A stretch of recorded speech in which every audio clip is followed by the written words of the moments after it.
but you're connecting with them on social. You go to their Facebook, add friend, that's what I tell people all the time. Like every single client, every single business, anything that you meet, you should connect with them on social media. People know that the other people, like text has become the main form of communication.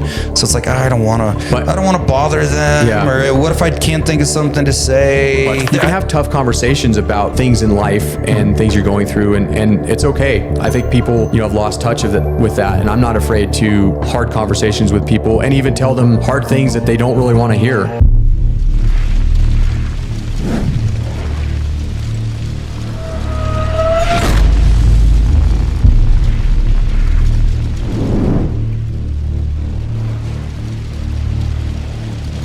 Hey, what is up, guys? It is Chad, and you are back with Burn the Ships. As always, I'm joined by my brother, one of my best friends, Mr. Garret Townsend. How you doing, bro? What's up, dude? It's been a minute. It's been like 2 weeks. I was out in Vegas at the big RE/MAX International Convention, learning from the best, hanging out with the best, and you've been recovering from a little knee surgery. How's that going? It's going good. Knee's doing good, man. A little swelling. We were in Houston last weekend. It was swollen the whole time. I don't know if it was the climate change plus the flight and whatnot. They say that might be why I was swollen, so it was a little uncomfortable. But I'm going to tell you something, man. Baseball in Colorado is a little different than baseball in Houston. How's that? We opened up against the number one team in the country, the Banditos, the 13U baseball team. The smallest kid on the team is 5'9". At 12, 11, at 13. 13. Mm-hmm. It's a big 13. And they had their first baseman was some Tyler kid that's, I guess, famous on YouTube. They had guys with cameras following these kids around. We're talking 13U baseball, right? Right. It was ridiculous. But anyway, my son, proud of him. I mean, he opens up. He's a number two-hole hitter. First hole hitter, got on base, stole the second. Bo rocks a double RBI. Baby. Right off the number one team in the nation, right out of the bat. That felt good. Yeah, so he's pretty jacked. We figured out very quickly that the number one team in the nation is pretty legit and big boys. Yeah, it was a good time. No, the kids got to see what real competition was about. So good, man. Yeah, well, today I'm super excited. I'm excited because we got this dude over here. We are joined by my business partner, my teammate, my mentor. I'll say it. I love the guy, Mr. Dane Rickard. How you doing, dude? I'm doing awesome. Thank you for having me. Absolutely. This is exciting. Dude, it's an honor to have you, man. Yeah, thank you. I hear all the great things. I mean, Chad's got a secret crush on you, and I know you guys are partners and whatnot. I'll tell everybody about it. Okay, well, it's an out in the open crush, but man, I've heard nothing but just solid, great things about you as a man, you as a husband, family man, all that stuff. The thing that intrigues me the most is how incredible your business is and what you've done with that. And I'm super excited for you guys to dig in, learn a little bit more about the team, Mile High Home Group, what you guys are doing, what your goals are this year, more about your business. We've already talked about Chad's business a lot, how you guys are going to grow it and grow the team, and what the future looks like for a Mile High Home Group. So I'm super stoked for today. So Dan, introduce yourself. Tell the people about you, your business, your history, the whole nine. Awesome. Yeah, sounds good. Got my real estate license at 19, graduated high school, and knew that I always wanted to get into investing for sure. Knew that a path to that was through real estate. So I had an intention of getting licensed and doing nothing but flip houses and scrape houses. So I started working on the investment side with no intention of really doing resale. But of course, being 19, not having a lot of money, not having a lot of resources at the time, that was a struggle. Met my wife, we started dating in college. So put the real estate license on the back seat. And after a couple of years, getting a degree in marketing and, him hawing around with it, I really took a long look at it and decided, yes, let's go for it. There's no point in wasting time fooling around, not working for myself. So picked my license back up, reactivated, and ended up floating around at a couple different brokerages until I landed at RE/MAX in 2012 and have built it from the ground up since then. And I think, in a nutshell, the biggest thing is always having an eyeball on building a business that would allow me to live the life I wanted outside of the business. Mm-hmm. One of the things I've always told people that whether they're getting into real estate or any business or whatever job they're getting or career is I think you have two different ways to look at how you grow a business and how you live your life. Number one is you either are what you do in a sense. Think of an artist or a musician or a ball player or something like that, or you do something that allows you to be who you are. Okay. So real estate is one of those things. I haven't ever lived my life thinking all I ever want to do is sell houses and that defines who I am. But it's a business and an industry that's allowed me to go out and build the life and allowed me to be who I am which is the adrenaline junkie, fun, outdoor, travel lover, all of the above. Right. So that's what I love about this business. So having that in my background has always been something I've been proud of, where I've had, conceptually a really solid vision of what I wanted this to be for myself. And it's not just about selling houses. So that's my background. I love RE/MAX. I love everything it stands for.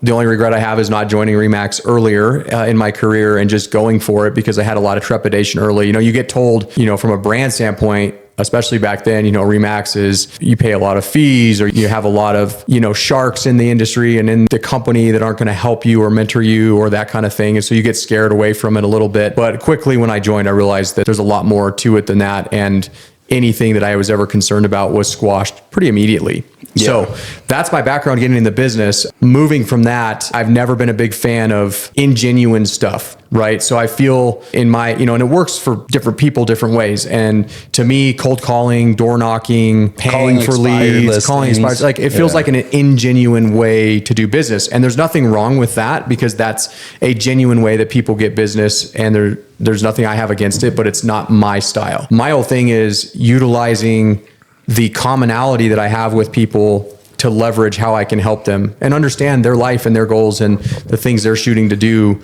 beyond just buying and selling houses, right? So yes, a lot of people talk about, I work by referral only and so on and so forth, which generally what I do, but I think I take it to a different level where I really focus on the people that I spend the most time with, doing the hobbies that I love the most. So we'll talk about boating, riding dirt bikes, all the outdoor stuff, the travel, all those kinds of things. So that's, to me, when you can have commonality with people, you don't even have to talk about real estate. You don't have to sell yourself or the process that you provide. You have an ingrained level of trust with people. Yeah. And that said, you do have to go about it with an absolute world-class, high-level experience. It doesn't just work on its own to just know them because you boat with them or you own a boat the same that they do. But if you put those things together, you will explode in this business. I think a lot of people in the real estate industry fail to recognize that their hobbies, their passions, their things outside of the industry, there's an immense amount of business that you can get from that. And you love those people because they're just like you and they love the things you do. There's real estate awards that I've always kind of laughed at. It's just a pat on the back for you doing your job. But this guy has been a rock star every single year within RE/MAX. He's been in the tippity top of all of it. And this past year, we were a diamond team, which to the general public doesn't mean much, but it means we closed $1 million in commissions last year on a team of 3. And he was the backbone of that. And it's remarkable for me to see how Dane has just been this consistent, just grinder. He's not the type that sits around and is like, well, the market kind of sucks this year, so I'm only going to make $250, which is still a lot of money. You're still quadrupling the average American's income, but it doesn't matter if the market's up. Yeah, doesn't matter if the market's down. He doesn't let the situation define what he's going to do. I don't know if he wants his numbers completely out there, but he is in the upper echelon every single year without fail. And it's something really admirable to see. Well, I'm excited. So I want to break it up into segments, right? Because when you talk about referral, I know you have different channels of your referral. And I used to always tell agents when new agents would come to me, and because I've got decades of high level coaching and whatnot, they would say, gee, okay, so you're a new agent. What do you do? One of the things I've always told them is find groups that have the same interests that you have, because you shine the brightest when you're around people that have the same interest as you, when you're in your comfort zone, right? Yeah. And so you were talking about the boating and whatnot. Let's talk about that first, because, that's where you're going to shine the brightest, because that's your love, that's your passion, that's your fun. That's what you and your family like to do. What does that piece look like when somebody's going, well, what are they talking about boating? Yeah. Tell me where that started, how you went, okay, I'm going to buy this boat. I love doing this, but then I'm going to use this as a business channel, because I think that's where a lot of people miss. They don't get the joke, right? That's a great question. And I will preface with saying I'm a big proponent of finding real and tangible ways to link or marry the two aspects of that, right? So it's not enough to just have the commonality or the shared hobbies or the connections with people. It all boils down to your willingness to try to help them and to try to be there for them. So this is the example I'll give you. So I own a Mastercraft X24, 24-foot surf boat. And when I first got into Mastercrafts, I had originally had a little bit smaller of one. But the first thing I did when I bought my first boat from them was develop the relationship with the sales guy, the general manager, the service guy. And the way I did that was after I bought my boat, I realized that number one, I'm going to need these guys to be there if I have an issue with my boat. And I have a funny story I'll tell you guys about boats this. Always have issues, by the way. Oh, yeah. Even Mastercraft boats. Yeah. You know what boat stands for, right? No. Bust out another 1,000. Yeah.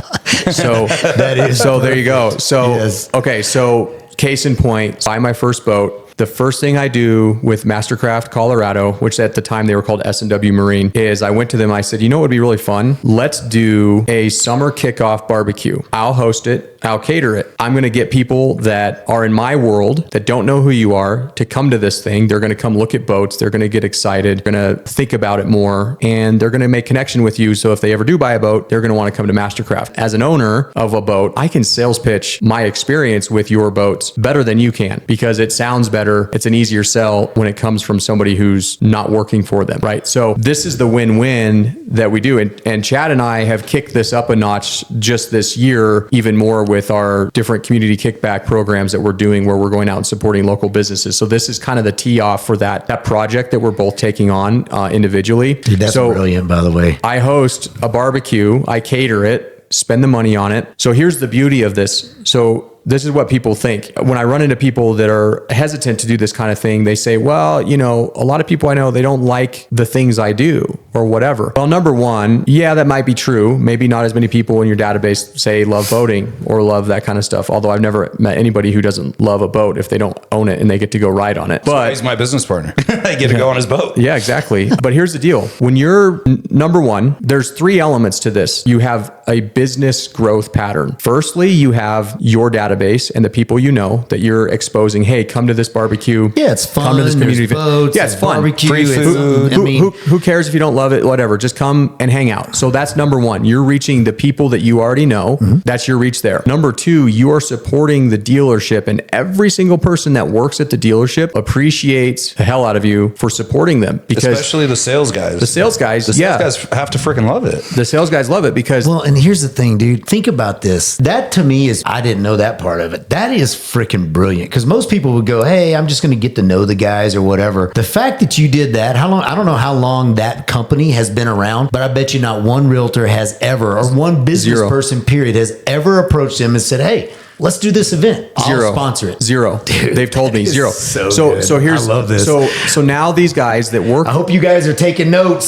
So these guys that work here. Okay. And here's where it's applicable, right? If you're going around as a realtor and you have the things you love, it could just be a coffee shop. It could be a restaurant. It could be whatever. Find out how you can support the people that work there by bringing them more business, by bringing them exposure, right? So that's the second piece is you're getting those people in your corner that work there. The third piece is by hosting this massive barbecue, right? For these people, guess who else they're inviting? All the other people that own boats that are worth at the time $150,000 boats or more. Now it's like $300,000 boats. Let's talk about that. I bought my first Malibu wake setter in 2004. Paid about 60, maybe 60 grand, 65 grand. It's hard for me to remember, but you thought, oh my God, I can't believe I'm doing this. I was like, these boats are just too expensive. And nowadays they're like 300 grand. Yeah. It is insane. 250, 300. himself into a network of Ferrari owners, essentially. Exactly. Yeah. Let's face it. I mean, with you guys, it's about ROI, right? Return on investment. Right. I mean,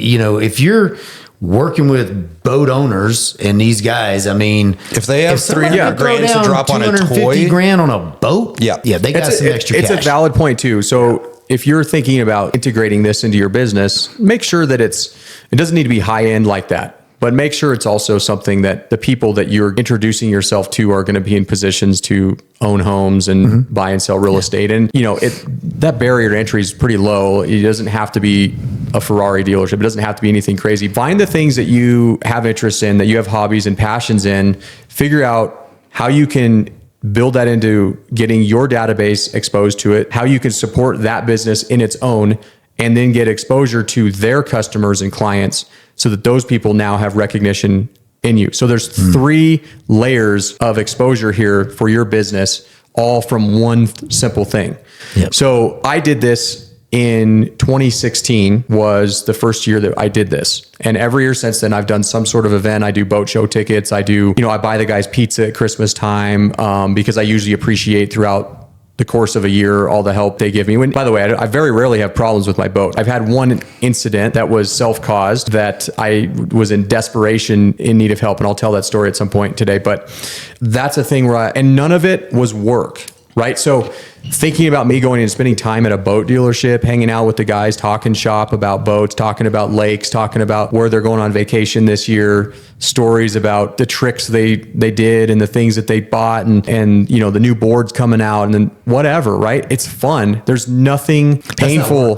That's hanging out with people. That's literally just not even a job. That's like, I'm just going to go hang out with people that have common interests with me and we're going to talk all the fun stuff. But at the same time, you're just building that relationship just a little tighter and a little tighter. Right. So, so relay this into real world applicable and tangible stuff. So my background is I love to do everything. I golf. I'm not great at it. I ride dirt bikes. My wife grew up racing motocross with her brother. So when we started dating, it was me growing up boating and sort of marrying these 2 really expensive sports. And we've carved out a life where we do all of the above, which is amazing. We're super grateful. But like I do the same thing with the dirt bike shops around town with the people I know. There's more than one of each of these. There's more than one boat dealership. But if you're into golf, you don't have to be a member of a country club to do this. But if you get to know people at the pro shops that you go golf at a lot of the times, you get to know the greenskeepers, you get to know the golf pros. If there's a golf pro out there whose job is literally to make money off of, go do a video with them, talk about how they can help improve your game. Somebody like that gets that firsthand referral, even if it's across town, they're going to get more business from it. And now you're going to have them in your corner. And they're going to think, this guy's going to bat for me, even when he doesn't have to. I'm going to go to bat for him. When I hear about somebody that I'm giving a golf lesson to talk about, I'd love to live out here. I'd love to live by this golf course. I'd love to whatever, right? Yeah. Now you've got people in your corner. Yeah, you could do something where you do like, for you guys out there that are golfers and realtors and you golf at one golf course all the time, say it's, Lone Tree or whatever, find a golf pro, get a handful of your clients that love to golf, work out some deal with the golf pro to do, a discounted day of group lesson, like a workshop, work on chipping and putting and all that fun stuff. And now you're exposing all those people to him, the golf pro. Yeah. And dude, that is like the most brilliant. So, and this is what this is one thing. And really I don't care about talking about numbers because when you talk about business, you have to talk about profit, not revenue, right? So I'm not the top agent in my brokerage. I'm not I have been in my office a couple times, but I run a very lean business. I have a very, very profitable business and I have a life that I've built around it. Could I sell more houses every year if I wanted to? Absolutely. Could I really press and spend a lot more money to get more leads, to get more closings? Yes. And I think it's important for people, if anyone's watching this that's younger in this business, and again, there's nothing wrong with running it that way. But when you're talking to people that are mentoring you and coaching you in your business, find people that are profitable. Yeah. And not only profitable, but balanced. Yeah, like run it like it's a business. I mean, what people don't understand is, guys, we're selling, in 22, whatever it was, my team, we did like 115 million in loans. That's like $115 million a year business. Right. Run it like a business. Right. And the thing is what people don't understand is you see a lot of these realtors that are doing all these big numbers and they have these big teams. And when you look at their P&Ls, I guarantee you, most of them aren't even as profitable as you because you run it like a business. I mean, like it's a P&L. And look at that event. What do you think that you do it yearly, right? Most of the time, yes. Yeah. So catering and mailers and phone calls and a tent. What are you out? Maybe $2,000? $2,000 or less. Yeah. Yeah. And that's the kind of thing that I talked about with my community event with Santa and the sleigh and all that. And you're getting goodwill with so many people, but you're not spending $20,000 a month on Zillow leads, or just blasting mailers to everybody, garbage, dude. hoping that it comes back. Yeah, that's all. These are things that people appreciate on a multitude of different levels. So I think if you're a small business owner, it doesn't matter if you're in real estate or lending or whatever it is, there are missed opportunities with these relationships that people are afraid to spend money on the things that they love or that they like, because they look at it just like business owners fail at looking at the return on investment, right? You can talk about like Apple, they spend like $1 trillion in R&D every year. And if you looked at that from a cost standpoint, you'd think they're nuts, but they know that they're going to get a return on that investment. So if you're passionate about something, first of all, you should do it, because this will lead into some of my moniker stuff later, but you only have one life. 100, 150 years from now, it doesn't matter. You're not going to be here. So you might as well do the things you love to do in life. You can also, as a small business owner of any type of business, find an avenue where the people you interact with and the money you spend on the things that you do love, there is a way to sort of mechanize that into revenue and income for you. There's always a way. Relate it into any number of things.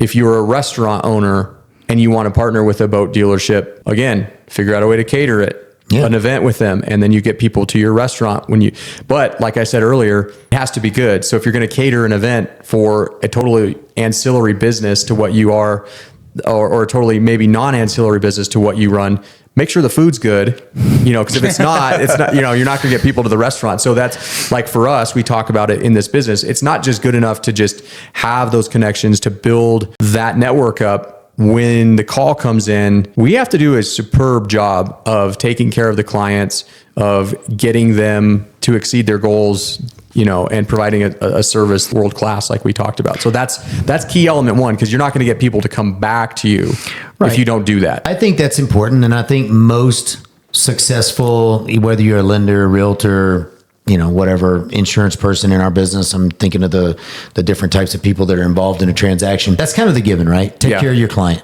Right. Take care of your client, give them a world-class experience. They're going to come back, period. Right. End of story.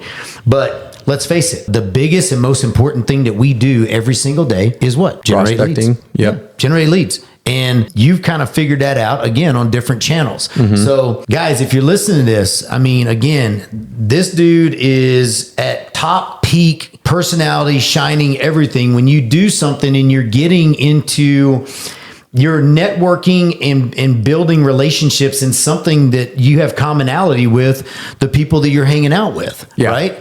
And then there's these, I hope there are people in y'all's industry that watch that part, because I knew that you networked within the boating industry, but I didn't know that story, and I didn't know how you actually started it. But just to go up to them and say, hey man, look, I'm going to sponsor it. I'm going to bring a bunch of people to your boat shop and we're going to show boats. I think you should take it to a different level. I think next year you should get them to find a body of water somewhere that's more private. I know there's a bunch of private lakes, like is it Aloha Lake or whatever. I know there's Aloha. Where Tommy Slalom Shop used to have or go to. I think that's where I test drove my boat. Maybe do that, and maybe bring out a couple of boats and have like a barbecue day where you do the food and then you teach people how to wakeboard or something, right? Like, so let me jump in front of you there, because we have done that. We've done a Mastercraft meetup day at Carter Lake, and they brought out the inventor of the hydrofoil last year. I'm trying to remember his name. I'll remember his name. Super cool guy, Californian to the core, and invented the hydrofoil back in like the 60s, and ended up partnering with these companies that make them. But yeah, we brought out like 5-6 boats, families and stuff. And the funny thing is all the people that came to the meetup that are boat owners, I've sold them all houses. Every one of them. Dude, that's so awesome. But here, I want to say this too. This applies to any business owner, but in real estate especially, the burnout level is intense, because the deals can be stressful, and not taking away from any other type of business. But we wear a lot of hats. We put a lot of weight on our shoulders for people.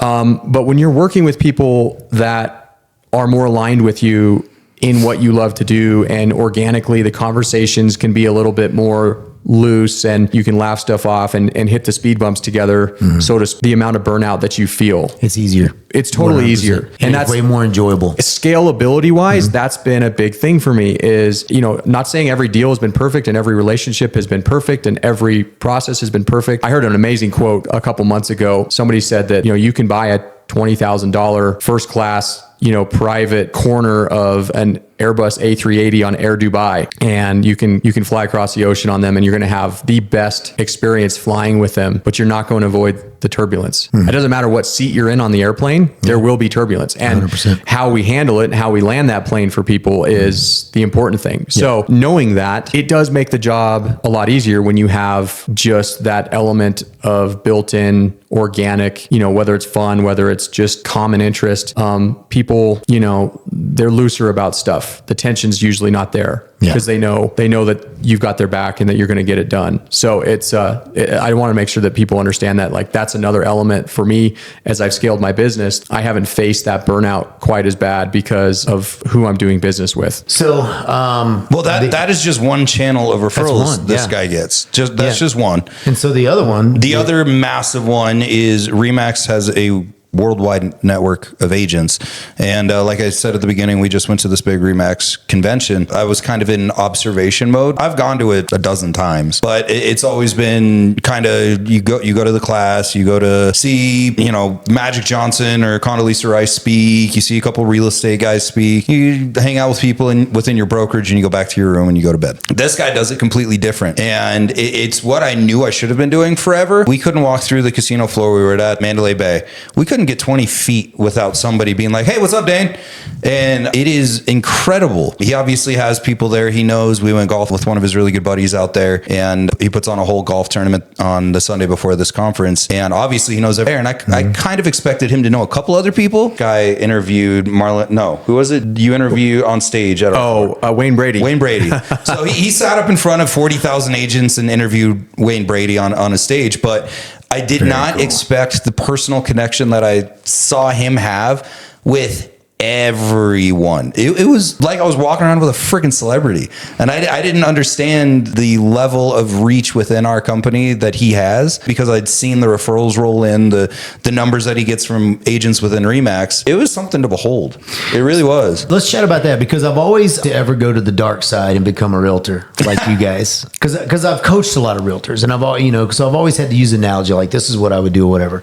I've always said I would go after divorce attorneys. I would go after realtors all around the country, and I would go after more channel accounts, CPAs, financial planners, whatever, right? I wouldn't get so inundated with chasing the consumer, which I think 98% of the realtors out there, they're so focused on the consumer and not the channel accounts, not the, hey, which one of your clients actually owns a company that maybe has 50 employees? What are you doing for that client, right? Yeah. But how... Going back to this, and you're walking around at this Remax event, one of the bigger real estate companies in the world. How does Dane go from being Dane to being this mayor of Remax, walking around where everybody knows and you're this guy? Like, how did that come to fruition? So when these people are watching this, they can say, man, I need to do more of that. Yeah, great question. It's simpler than it probably every single person that I've met at every conference I've gone to. And by the way, first of all, consistency with conferences and with being present is important. Yep, got to be seen. There's not a single person that I've developed a relationship with in the Remax network that I didn't start off by asking them what I could do to help them, what I could do to help their business, to help their life, to help them. You could jump into a little bit of the social media element here, and everybody looks me up, they're gonna be like, oh, this guy only has like 650 followers on Instagram. One thing that I've mastered, I think, is I'm very proactively reactive. Okay, this term, like, I don't know if I've ever heard anyone else say it, but I've said it a lot. I'm very proactively reactive to what people dish out on social media. So as I go to these conferences, I go to these events, I participate in Remax things, headquarters here in Denver, where I'm going to speak in front of a group of people that they've asked me to come speak or whatever. When I engage in conversation or relationship building with these other agents, I always try to find an avenue that I can genuinely be helpful to them or of service to them in their business and take a vested interest in that. The irony there is I'm not sales pitching, hey, I'll pay you a bigger referral fee. Never done that. Never thought about that. I've always just thought about how can I be of value to these people's business. You create value for them first. Yeah. The giver's gain. That's wow. It's a giving mindset.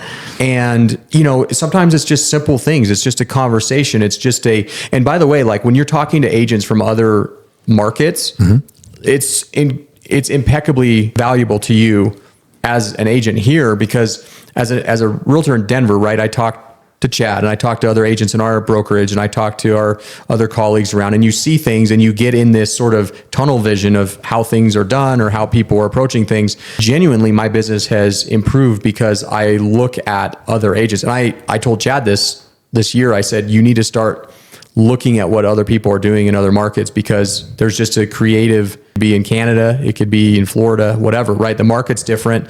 Some of the things are different, but the baseline functionality of what some of these people are doing, you look at it and you go, why didn't I think of that? Yeah. Right. But you get tunnel vision here. The reason when I go to these events that people see me and notice me is because they know that I will always be there to support them and help them. And it's not because I go and say, hey, you got to call me because I'm in Denver. Like I want it to be the right fit. Selfish to a point where I'd love everybody's referral. Sure. But there's times when I'm not the right personality or not the right fit for somebody. And I'm okay with that. Yeah. As long as whoever it's going to is going to the person that's going to take care of them the best.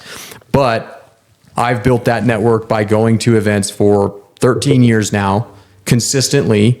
And that doesn't mean that I'm throwing them referrals all the time. That doesn't mean, I always joke about it. I mentioned this with Chad, but with a lot of these people that send me a lot of referrals, I always feel kind of guilty because I'm like, nobody leaves Denver that often, right? We're really lucky here because we get people that move out of state with job transfers, but nobody is like leaving like the floodgates, out of the city to other cities because they hate it here. People love living in Colorado. So I don't have a lot of referrals that I send out. And when I do, I have people that I genuine care for other people. And having done that, and it spreads like wildfire. Somebody was struggling with designing a postcard that they wanted to send out to their farm area. And I have a pretty decent background with going out and making some decent designs. I'm not a professional graphic designer and I can do stuff in a couple minutes, but I'm like, here, I'll just dress this up and throw it his way, see if he likes it. Got a referral from him So you're a month walking later. the walk, not just talking the talk. Oh, totally. Like when you're going, hey, what can I do to help your business? When they talk to you about a challenge, you're going, I got that. And it's not even always helping their business. Okay, so you become friends with this person on Facebook or Instagram, and you start to see things going on in their life. And they post something like, my whole family has the flu. We're all sick right now. Send them a soup, a note, just give them a phone call. Talk about powerful in 2025.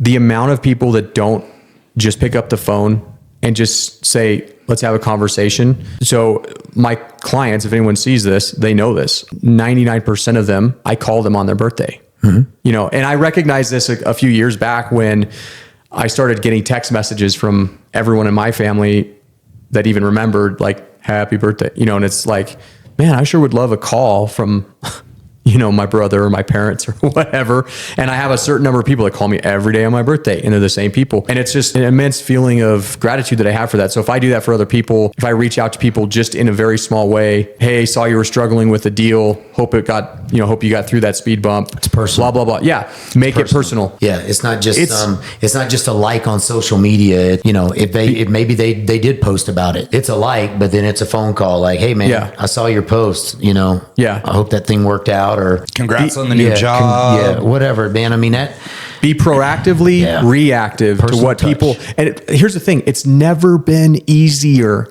because everything that's going on in everybody's life on a day-to-day basis. So hey, how was your top ramen last night? Was it beef or chicken? What they ate for dinner, and you can talk about it with them. How does he know this though? What you got to understand is, so most of these people that you're meeting, not only are you getting all their contact info, but you're connecting with them on social. You go to their Facebook, add friend, that's why I tell people all the time, like every single client, every single business, anything that you meet, you should connect with them on social media and be social on social media, not just the likes, but the comments, but make it something that's not just generic, that is something that matters. And if you're taking it to the whole different level, like you're talking about, these are people that you actually have deeper relationships with. Give them the call, pick up the damn phone and call them and just say, hey man, I saw your post. For some reason, people in 2025 are so fearful of phone calls. Well, I don't know if it's fear or if it's laziness. I mean, would you? Probably, I'll give you a 50-50 split. I just think people are freaking lazy, man. Do you think it's more laziness than fear? fear. I think people have a fear of, people know that the other people, like, text has become the main form of communication. So it's like, I don't want to bother them. Yeah. Or what if I can't think of something to say? I think that there's some fear and trepidation to doing it too. And by the way, not for me, because I can talk somebody's ear off about literally anything. But and by the way, it's okay to have hard conversations too, right? I mean, I'm not saying get in a political battle with somebody, because that's never going to end well. It doesn't matter. So don't go down that road so much. You can have tough conversations about things in life and things you're going through, and it's okay. I think people, have lost touch with that, and I'm not afraid to hard conversations with people and even tell them hard things that they don't really want to hear. I am unabashed about that. Well, that's the true that's the true test of the relationship. Totally. Like, if you want to find out, like, if you ever want to test, like, I know this guy, we're good friends. Like, I know that if I ever felt like, Chad and I were maybe getting a little bit distance, I mean, I'd probably challenge him on something and see where we're at, and because you want to test a relationship, create a little bit of friction and see how they, if they just tuck their tail and run, then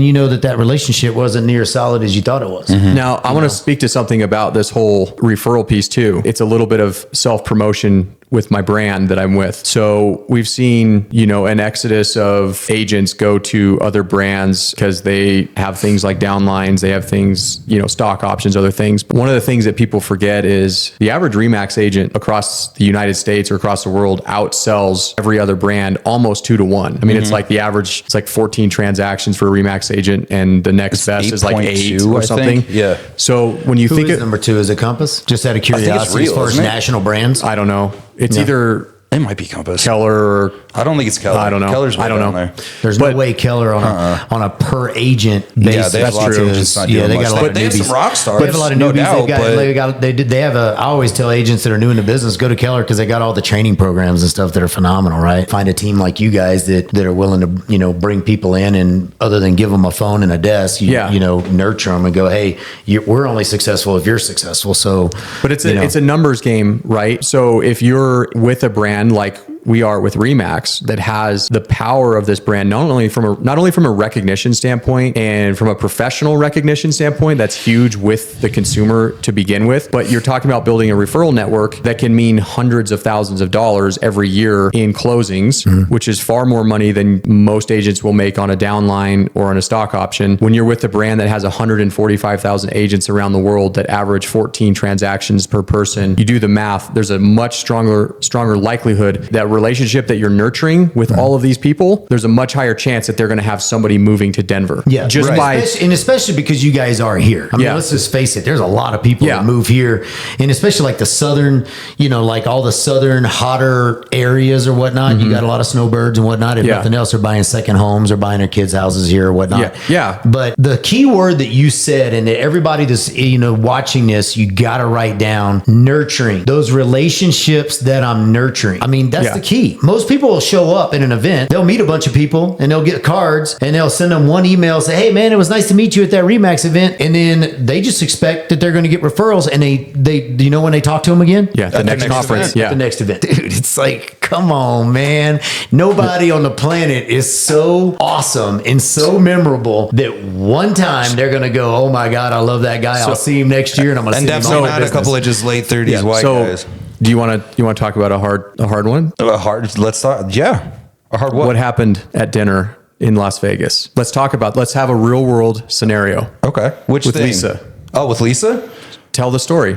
Well, it's not that deep of a story. Okay, hold on. Let me preface with saying we're talking about nurturing relationships and staying consistent with being in front of these people. So tell the story. There's a side to the story that you didn't necessarily know, but we were at dinner with, I don't know, about 80 other. Yeah, it's like 60 people. Yeah, it was a really good dinner. It was a catered dinner. The same gentleman that put on the golf thing, he also does a dinner. It was that night. Yeah. It was after the golf. Yeah, it's a busy day for him. So he rented out kind of the bottom floor of this really, really high-end, nice Mexican restaurant there in Mandalay Bay. I can't remember. Border Grill. Border Grill, right. And we're all sitting there eating. I'm chatting up agents that I never met before. Dane's doing the same. We're just chit-chatting. Agent named Lisa came over. I'd never met face-to-face. She's from Tucson. She had sent me a referral back in, I don't know, 2015 or something. I ended up closing that one and then started working with this gal's son doing fix and flips. And we did lots and lots of business together. And I was giving him a ridiculous deal. I was taking 0 commission on the sale and just taking money on the purchase, which was, it was fine for a while, but he needed so much guidance and nurturing and help that it eventually got so ahead where I was like, appreciate your business. I really like working with you. I like what you're doing. I have to make a little bit of money on the listing side because you're killing my time. So I was like, I'm just going to do 1%. And I'm not going to take a lot. And he lost his mind at me. He cut off the relationship. How many deals have this have been, just so I can... 12. Oh, 10, shit. Okay. Maybe not that. 10 to 12. Okay. Yeah. Lisa came up and was talking to Dane, and I didn't even realize it was her at the time until he said Lisa or something, and I recognized her from her business photo. It's like, Lisa Lurgan? And I'm like, I'm Chad Sapolsky. You sent me over. And it's just funny that I did not keep the connection with her. And it shouldn't have mattered that me and this client's son, because that's who ended up, Lisa referred to Dane. I should have done a better job making sure I was still Lisa's guy. I probably still wouldn't have worked with this particular seller because she was my client at that time, and I had a falling out with her son, so she probably wouldn't have worked with me again anyhow. But stop it right there. What? Why? Look at that self-inhibiting. Do you want me to step in, or are you going to step in? Because if the relationship was strong enough, and you would have built that relationship strong enough, yeah, there would have been a discussion about your side of it, and it wouldn't have been just she probably wouldn't have given me this business because that relationship went south.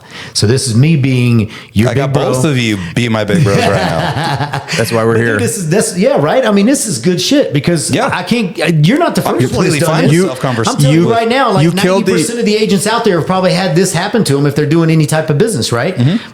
But buddy, we're talking, what was that? 13 transactions from one gal? No, you should have known, like. I mean, because she referred a person that then referred you, but needless to say, all this business came from that initial referral from Lisa. Yes. Man, Lisa would have been my best girlfriend on the planet. Like, you know what I'm saying? My point is, like, my wife would have known Lisa. You killed the opportunity in your mind. The mom would have never used you because you had a falling out with the son, but you never gave it a shot. True. And for all we know, the mom might have said, yeah, he's an idiot. Yeah, he's a pain in the ass. Yeah. And might have, so case in point for anybody watching is, yeah, it's not always going to work out, and it may not have. Opportunity that was missed was the relationship with the agent that sent the original referral, who I nurtured a relationship with over several meetings and conferences and stuff like that, and who sought me out, and it's a painful story, but it's an important story, and it was just random coincidence. I mean, this could have been anything. It's just totally random. And it's not like, how would I have known that she sent Chad a referral 10 years ago? Right. So, and if she wasn't sending it to me, I would want it to go to you anyway. Right. Yeah. But all I'm saying, so anybody that's out there, it's like, I think people are quick to self-sabotage opportunity because of one difficult situation, and come to find out a lot of people might actually resonate with you more or understand the situation more and still trust you. Don't write people off because of that kind of stuff. That's all I'm saying. No, I get it. I definitely do. The power of just nurturing that, and you got to be honest, and yeah, she might have held it against you, but you never know, and we'll never know. Yeah. And that's my advice. The bigger thing I missed was not nurturing the relationship. The original.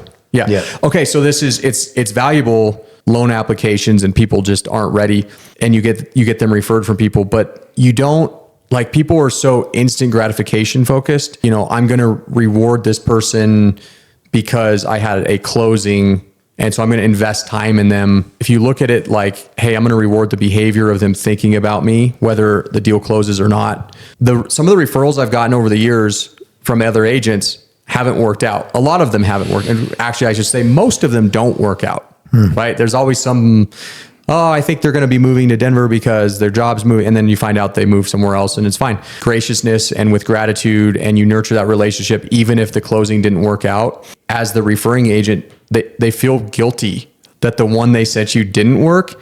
And so the next time around, they're like more motivated to get you a referral. It's funny. It's like, no, you don't, man, you gosh, don't apologize. Gosh, I wasted his time. So man, I got to get him somebody else that's serious. You always have to reward the effort, not the result. Yeah. So reward the behavior, not the result. Yes. Yeah. So, but I do agree with that though. A lot of times, you'll get the agent that, I'll see it in my own agents that are, loyal to me where, they'll know I put hours of time into a client and then they go buy a new build and they're offering 3% or something because they've, you can't compete with that. Yeah. So it's like all that time just wasted like that. But it's always, you know that they're motivated now. They're like, okay, I'm going to get you somebody else. Right. Yeah. Right. For sure.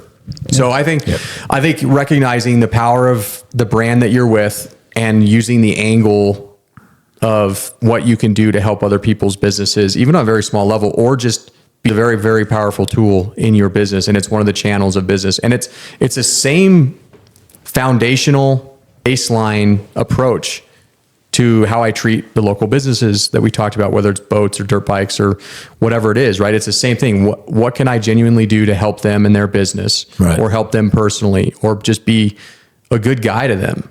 Yeah. And I just think very rarely have to approach anybody talking about real estate or what I do. It just happens organically because they feel that connectivity already. And I think also again, going back to this, I think they know too, when it comes down to brass tacks, they know I'm going to do a phenomenal job. I don't throw smoke and mirrors. I communicate well. I treat everybody the same, whether it's $1 million house or a $200,000 condo. Yep. Approach it with an absolute high level of professional standard. And I make sure people know that I'm an investment in whatever they're trying to accomplish. I'm not a cost. Yeah. Right? If they're buying new carpet and appliances to get their home on the market, they don't go, oh, this is just a cost of doing business. No, it's an investment to make them more money and to protect their equity. That's what an agent should be in the process. And sometimes that investment is peace of mind. Sometimes that investment is making them more real money in the market. It could be a lot of different things that we are an investment in. And I think making sure people understand that when you're communicating to them is huge as part of the entire process. And that's how you build an immense amount of trust to where people go, yep, this is your guy. I can't tell you the last listing appointment I went on where I competed with anybody. I show up and they go, just tell me where to sign. We just want you. Yeah. It's awesome. Really bizarre because we go to these conferences and there's classes like how to win listing appointments. And I'm like, I don't know what that's like. You're kind of a master of building brands. You first built Front Door to Denver Group. Now we're building Mile High Home Group together. And I think we're really, really shifting into gear with that, with branding and exposure. But you have another brand that you're working on, Rick's Nation. Tell me a little bit about that. Rick's Nation kind of is the philosophical, life brand of everything that I stand for and everything that I've tried to build in my life, and then what I want to share with the world, right? This is kind of my legacy. Mm-hmm. So I don't want my legacy to be, oh, this guy sold a lot of houses or his team hit diamond. I don't care about that. But what I do care about is helping people figure out a way to approach life with an understanding that they only get one shot at this thing, right? I mean, you might get second chances at first impressions with people or whatever, but you only get one life. And so the Rick's Nation thing comes from, my last name is Rickard, and growing up, all my friends called me Ricks, right? That was my nickname for whatever reason, like John Riggins or something like that. I don't know. I'm just kidding. I hit like a Mack truck like he did, but called me Ricks growing up. It was just a nickname. And a funny thing happened. I had slapped that on sticker on one of my dirt bikes when I was riding, and somebody looked at it and the font was kind of weird. And they were like, what's R1X? And they had no idea. And I was like, what are you talking about? So, and it just like this epiphany hit, and the symbol of it and what R1X was a play on the nickname Rick's, but R1X in my mind, it was like, yeah, anything that gets thrown at you situationally, you have to be ready one time. Having situational awareness around cars flying all over the road in an accident, like you only have one chance to react to that. It could be a business opportunity or a meeting. You only have one shot to get in front of the person, whether it's getting a listing or building a relationship with somebody. Like life has so many one-shot deals that if you're not prepared in the right way and you're not aggressive enough in the right way, you're going to go through your whole life letting every great idea that you had, every dream that you had, every passion that you had go by the wayside. I'm about 40 years old, and I see this with people that I went to high school with old friends, with. You guys are puppies, by the way. I know. I'm 40 in a month, so I'm right behind you. Turned 37 last week. So as a person that started off right out of high school as an entrepreneur, nothing to my name, right? We're the tough love. You want this, you got to go out and get it. We're not going to give you $100,000 to go invest in properties, by the way. And I think that's important for people to know too, like patting myself on the back, but I wasn't given a trust fund. I wasn't given a business database to go work this, because I was doing it for 30 years before. It was nothing like that. It was built it organic, and it was from the ground up. And I'm proud of that.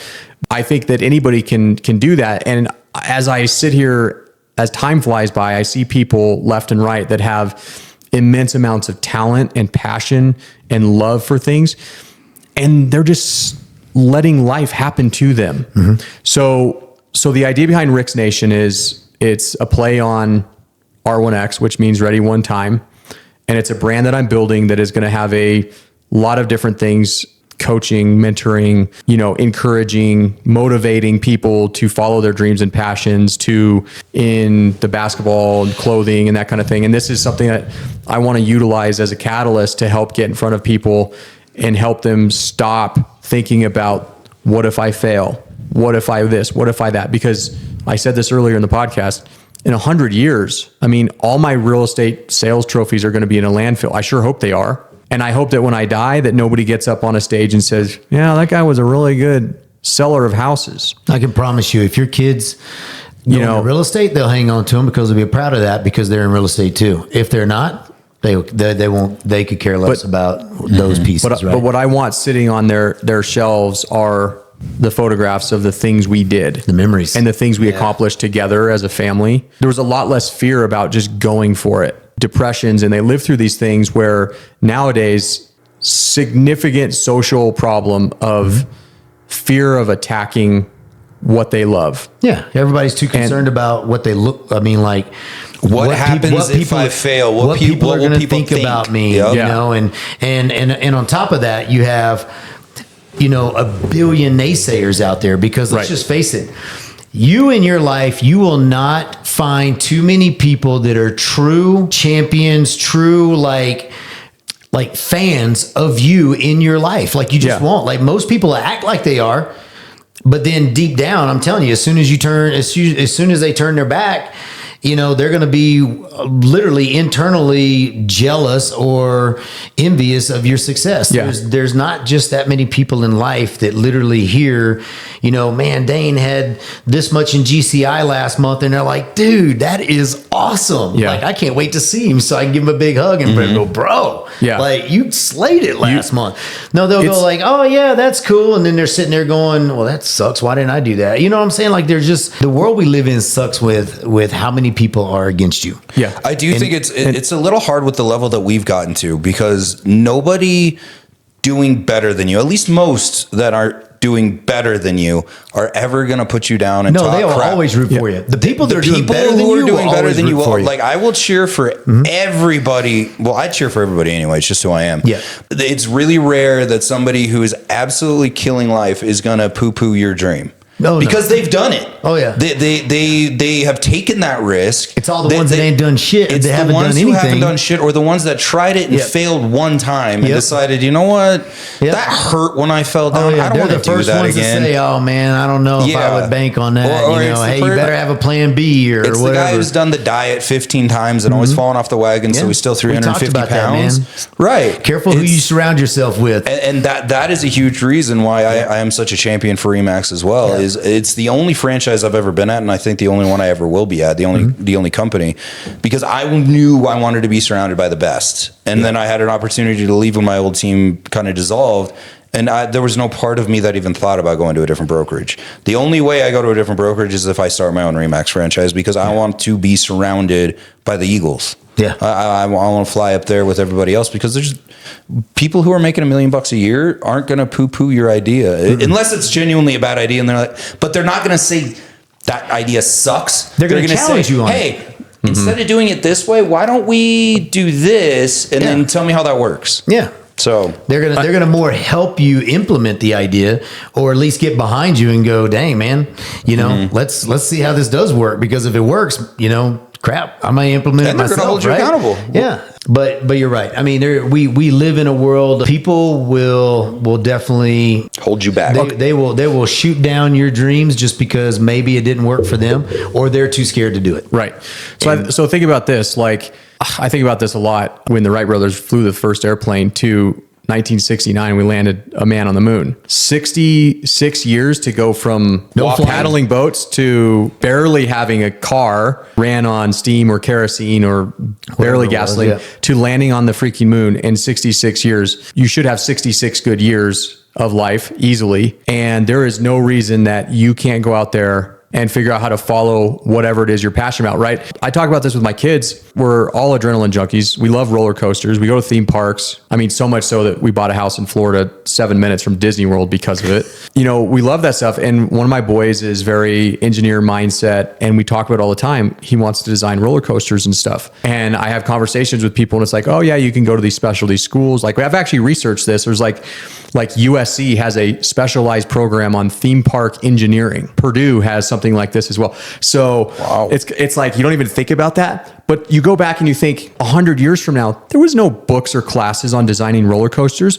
The people that were the pioneers of this stuff found a way. That's what Rick's Nation is. You just find a way. And one thing I tell people is, I'm not the best at anything, but I am fearless attacking solving a problem. I have clients in real estate that are like, I'm not very handy. I don't know if I can do this. And I'm like, you just go do it. You find a way. And I'm not saying stick a fork in the outlet and see if the outlet's not working, but I'm saying there are so many avenues. It's worked for him a few times. It gets spicy. Yeah. But there's so many avenues for you to educate yourself. 30, 40, 50 years ago, YouTube to figure out how to fix a car or to do something. If you're stuck on the side of the road, you just find a way. I want to tell a boating story. And I know we're running long on time here, but this kind of circles this all around. In cases, I have these conversations with my boys of, if this is something you want to do, where you want to go out and design a theme park or build a roller coaster.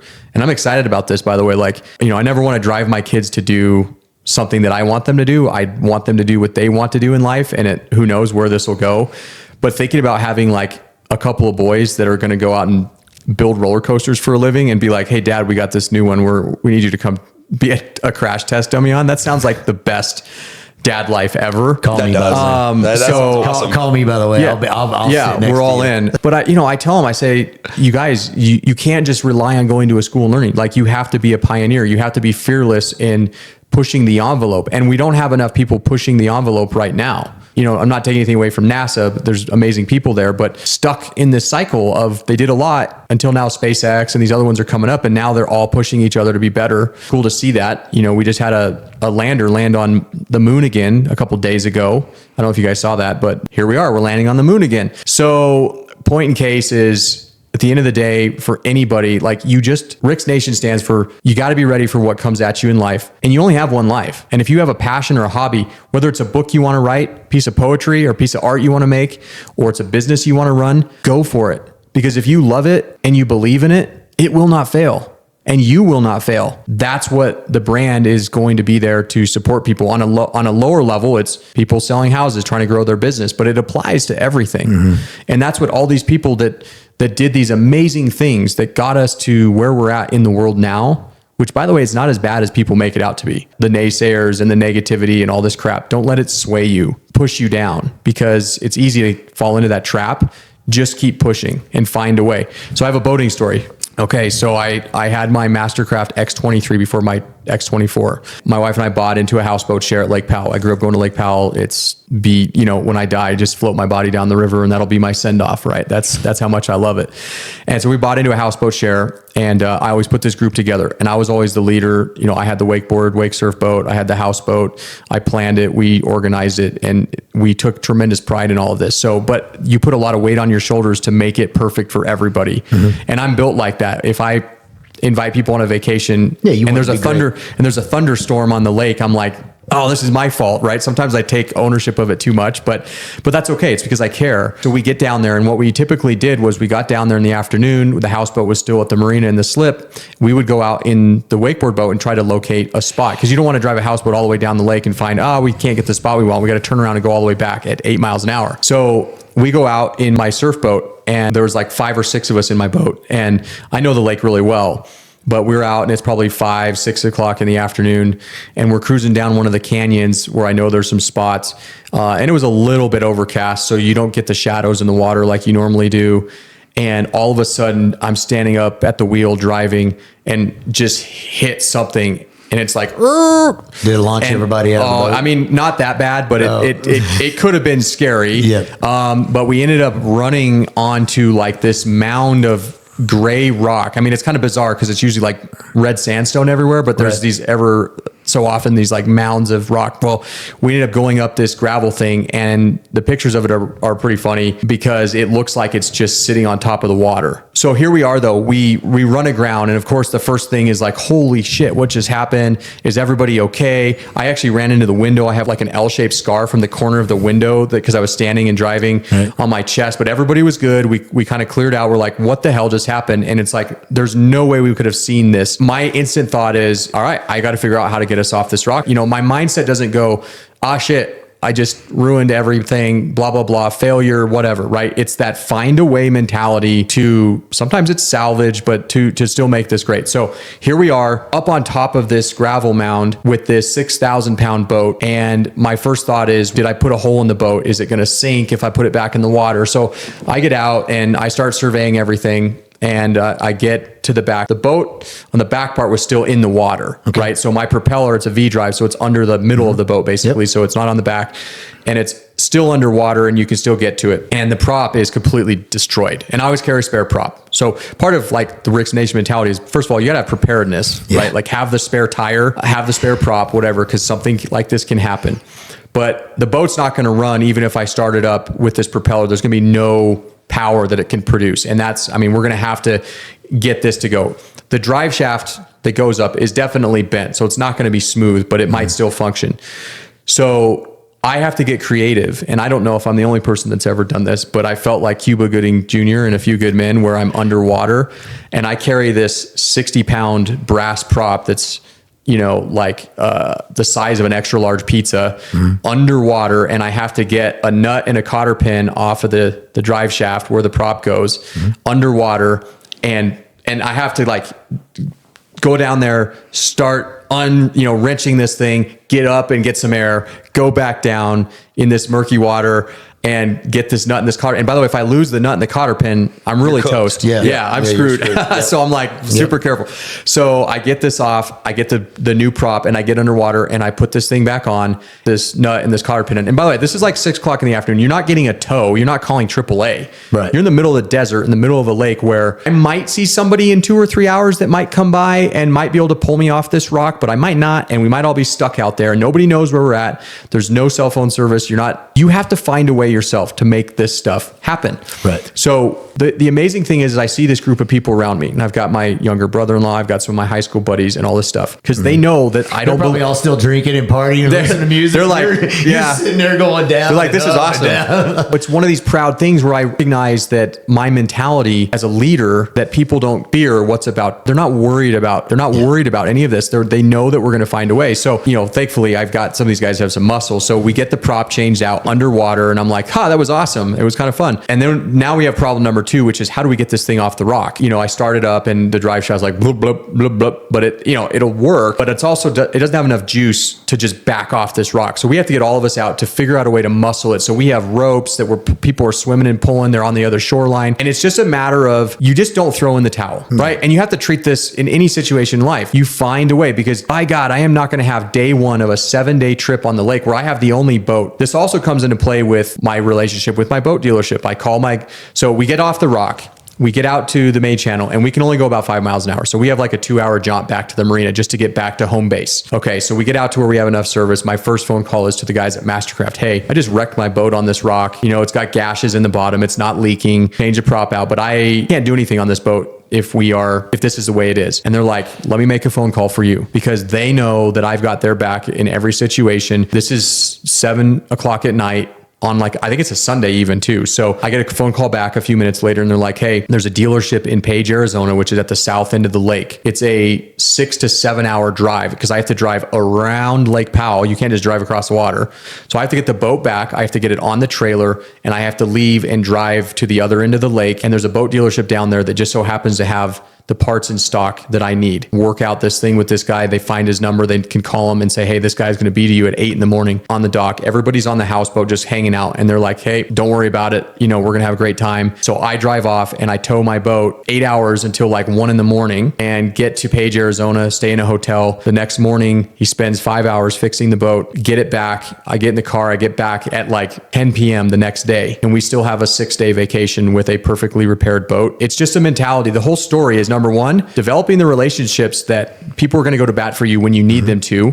Number two, don't believing in no-win situations, right? There was no way that I think most people would at that point just sign off and go, yep, trip's ruined. Sorry guys, let's just go home. Load the boat up, see if there's a rental around or something that we can get or whatever, or we'll just hang out on a houseboat. No, find a way. It's what it's all about. And we found a way. And now we look back on it. This was 8 years ago. And it's one of the best trips we ever had. Right, true story. My wife also ran into something driving the boat. And so I bought another spare prop. And the spare prop that I had on there, my wife hit bottom driving the boat and wrecked that prop. So I had to change out the prop a second time that trip. And now we just laugh about it. Same trip. Jesus. It happens. Yeah. Prepared. You don't go in there with the mindset of, well, this will never happen again. Yeah. Prepare yourself. You don't believe in no-win situations and you just find a way. Yeah. And that's what it's all about. And when it comes to business, when it comes to life, that is how I operate. Especially in our business, because you're going to run aground on dang near every deal. There's going to be a point where you run into something and your prop breaks. Right. Or in life, just say, like you said, like life. And that's every single channel of life. I mean, you're going to hit bumps. You're going to hit sandbars or rock beds or whatever it is. I mean, it's life. Yeah. Be prepared for it and don't quit. Yeah. And I always say there's prepared and not prepared. I tell my kids that all the time. And I go, you don't want to be not prepared. I mean, you got to be prepared. If you fail to prepare, you prepare to fail. Yeah. You should look at life as if the only person that can beat you is yourself. Yep. At anything you do. Yep. I'm not the greatest athlete, and I never was, but talent-wise, but I always went into any game I played with and find a way to win. Yeah. And I always was a competitive person as far as I could hold my own with anybody in any sport and in anything I approached in life. And there's a difference between being fearless and being stupid, right? I know my brothers-in-law that race dirt bikes, professionally still, by the way, and they're champion level racers. I'm not going to win a race against them, but it's not about keeping up with them. It's about keeping upright. And to find a level of I can be really good at something. I don't need to be the best and at everything I do. And at the end of the day, it's your race. Right? It's your race. I think so many people go through life thinking that we have to compete against everybody else. And I think that if the focus is being the absolute best version that God meant for you to be, it's not your race against everybody else. It's your race against you. Yeah. And numbers and the transactions of none of that stuff. I have to make enough money for my family to do the things that we want to do and for me to be who I want to be. But I'm diligent about it. I'm analytical about it, but I also don't live and die by it. Because you also do recognize that if you get too busy, you don't get to live your life. You never know when your time's up. And I don't want anyone to ever look back on their life and go, well, I wish I would have tried this. Yeah. Especially if they knew it was what they loved. So that's my piece. My brand and my legacy is going to be the Rick's Nation moniker. And it's just sort of a way of life as a brand, being good to people, being fearless about attacking your dreams. This today was by far my favorite. By far. Yeah. This was good. Really good. I think we're going to have Dane back on. I think I said maybe 5 words the whole time, but I was just here absorbing. You just sit there and look pretty in that nice little three-piece suit you got on, man. No, I mean, this was good, man. I hope whoever watched this took some notes and watch it again. Watch it again. Watch the reels, because there was comment, if you are a new, especially real estate agent, if you just watch this episode and put into practice everything he just said and stay consistent about it, not too many real estate agents play the short game where if the silver bullet doesn't work the first time you shoot it, they give up on it. But if you do just what he said, you're going to have $1 million business in 5 years. Yeah. I heard this early on in my, if you just do nothing else but focus on doing a phenomenal job for people and you genuinely care about them, you will explode in this business. And I believe that it would apply to any business. Any business out there. God put us on this earth to serve. Right. And if you keep the focus on serving and what's best for the client and what's best for people, it's too many people chase the paycheck, man. They chase the paycheck. They don't understand that the value is where it's at, man. You create enough value for people, the paychecks are going to be there. Yeah. I mean, that just is what it is. That's the irony of it is that when you stop chasing that thing and you just stick to the fundamentals of what I just said, you will be fine. Yeah. And it will come to you. Thank you for having me. Dude, of course. Love to be back. We are going to have you back at least 2 or 3 more times because this was awesome. This is a learning experience for me. I know it was a learning experience for GT, and it's an honor to have you on here, and it's an honor to be your business partner. So, man. You as well. Hey guys, don't forget to share this episode. Like, subscribe, comment, shoot us questions, whatever. We're not getting enough. And if you guys have questions for Dane, I'll relay them to him. Yeah, so I'm here. Yeah, and these guys are Always, building Mile High home groups. So if you're an agent out there and you're looking for a great leadership and a great team, I think that's one of the things in real estate that is lacking the most is good leadership. You got 2 dudes right here that throw you under their arm and pull you right to the top with them. Amen. Amen.